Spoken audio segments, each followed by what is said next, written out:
What's going on, guys, and welcome to bullgearrc videos. So they say, go big or go home. So yeah, I got something to show you this time, guys. Now, all three of these rigs are running Furitek ESCs. These two are running the Lizard. This one runs the Lizard and an 8,000 kV Charisma 130 size motor. This thing is a beast. I still need to do a mud run video with it, but we'll get that going on pretty soon. This one we are doing the Surpass motor, and that seems to be the fan favorite right now at this point.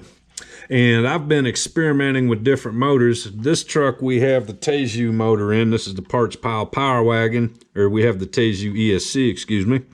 And let me show you what we got going on here, guys.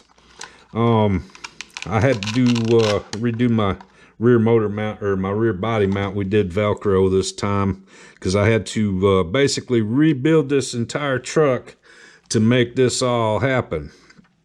So yeah, this is the biggest motor I've ran so far in an SCX24. This is the Surpass Hobbies. This is a 2030 4500 kV waterproof motor. And yeah, it takes up a lot of real estate in this SCX24, as you can see. Originally I had the battery up here in the front, and you know, all that's not going to work this time. So it was logistically a little bit challenging to get this thing all put together and to fit underneath the body. But we got it going on. And this thing is a beast. This thing is a beast. I got some running video we'll put on the end of this video so you can see this setup in action. I think if I have a truck that outperformed this one, it is this one. This truck. Yeah. This gives us all the power we need, plus the wheel speed. So if you need to jump a hump, you can get it done with the 4500 kV. And it's not stupid fast like the Mega Mud Bolt with the 8000 kV. This one is a really sweet combination of right in the middle. It's a lot faster than the Outrunner motor, but it won't crawl quite as slow as this one, but in the real world we don't crawl that slow typically. So this motor is really working out well. It does raise our center of gravity a bit, but yeah, you'll see in the running video at the end, this thing is working. Now, one of the things I did want to mention before we get to the running video, Furitek did send me this one for review, and I like this ESC just as good as I do the other ones. Only exception is, you know, it does take up a little bit more real estate here. And, you know, it would have been easier to put this truck together with the Lizard than with the Tegu. But I'm using the Tegu because this is their, you know, kind of their top of the line ESC. I'm using this one to experiment with different motors. And I'm learning a lot by doing these experiments, and I've got some other motor, I got another motor and a motor plate coming, so we're going to do some more. But what I did want to mention is I did update the firmware in this to the 1.7, which is the newest one.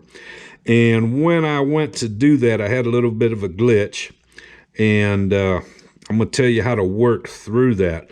What happened was I got to like 1% and it said something went wrong. I don't know if it was my phone or what the deal was, but it said something went wrong, try again later.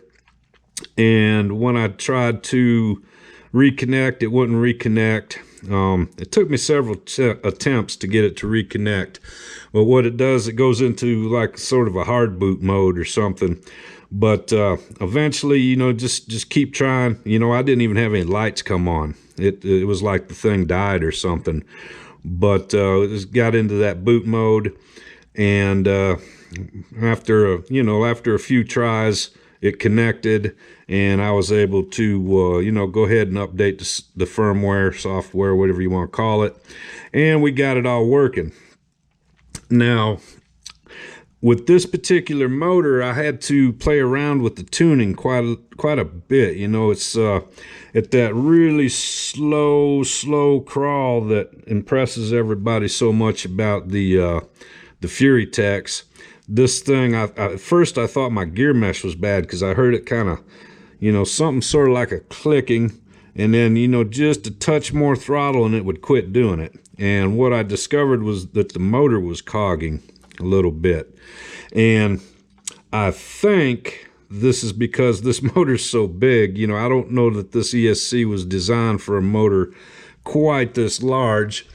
And maybe if Tony or Tone are watching this, they might get back to me, you know, and see, they might have an explanation for that. But right at that first little point, it kind of just cogs just a little bit, and then once you get past that, you know, I mean, just a hair more throttle, and she crawls fine.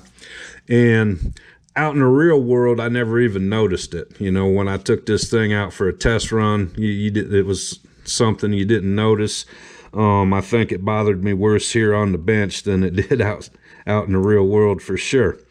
But anyway, guys, yeah, this thing's a beast. See for yourself. Let's check out a run video.